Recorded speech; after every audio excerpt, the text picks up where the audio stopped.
The physical universe is, at its baseline, an exhausted, freezing void. It wants every single atom to spread out, cool down, and stop moving.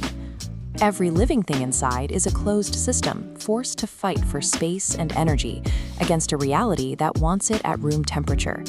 You can think of a living organism as a highly paranoid biological furnace.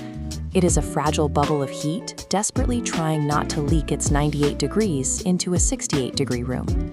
A million years ago, if another biological furnace was occupying the space you needed to survive, you only had one option. You had to move their meat out of your path with your own raw physical force. But relying on raw violence to negotiate territory is an expensive biological strategy. It risks permanent structural damage, catastrophic fluid loss, and drains tightly guarded thermodynamic energy. It also presents a species-level scaling problem.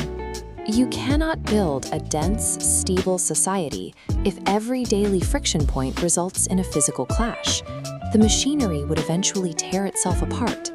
To survive the math of living in close proximity, biology evolved a workaround.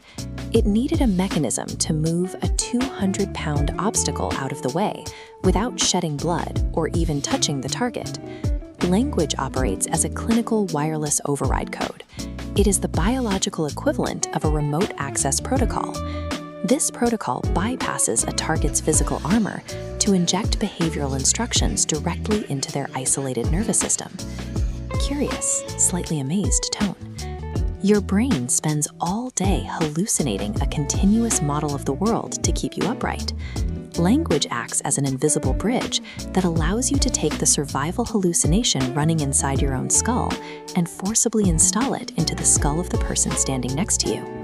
Synchronizing these isolated hallucinations allows millions of paranoid predators to walk down the same city street without killing each other. This subway car is a dense matrix of isolated individuals, packed shoulder to shoulder, completely overlapping each other's physical boundaries. The override protocol is being tested here every few seconds. When someone needs to exit through a blocked door, they don't start shoving. They expend a tiny fraction of a calorie to vibrate the stale air molecules between their face and the stranger blocking them at an extremely specific frequency. That creates an invisible wave of pressure. It carries zero physical mass as it travels across the empty gap between the two bodies. That pressure wave strikes a thin biological membrane inside the receiver's ear, which rattles a microscopic chain of bones. That mechanical motion triggers a tiny electrical shock that shoots straight into the receiver's brain. At this stage in the transmission, no meaning exists. There are no thoughts, there are no feelings. It is purely mechanical physics infiltrating a highly defended biological perimeter. Inside the receiver's skull, an internal narrator intercepts that raw electrical shock as if it were a compressed data packet. The brain's software unzips the frequency data and hallucinates a coherent thought that matches the sender's intent. This person needs to step off the train. The receiver shifts their weight and steps aside. The spatial reality opens up, and the conflict is resolved without a single calorie of violent exertion. Two hyper-paranoid biological furnaces just successfully negotiated a territorial dispute using nothing but invisible math in the air. This protocol operates flawlessly when bodies share the same physical space. But in a digital environment, we remove the bodies and accelerate the transmission to light speed. Imagine a manager sending a text message to an employee across the network.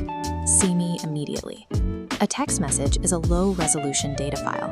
It arrives stripped of the physical context, vocal tone, and visual safety cues that the nervous system uses to distinguish a minor request from a lethal ambush.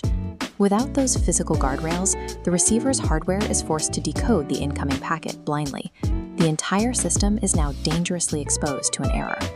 This logic diagram shows the brain's internal processing under stress.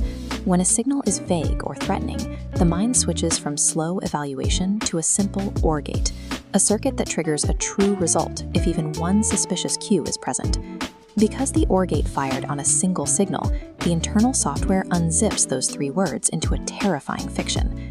It hallucinates getting fired, losing shelter, and freezing to death. Believing this apocalypse is real, the nervous system hijacks the body, flooding the bloodstream with a dose of stress chemicals designed for a life-or-death struggle. The heart hammers, routing blood away from digestion and into the legs. The biology is physically preparing for a fight to the death over a manager who just needed a printer code. We are heavily armed primates, constantly firing weaponized override codes at each other in the dark. We depend entirely on flawed decompression software to keep the peace. And when the translation fails, the biological machine catches fire.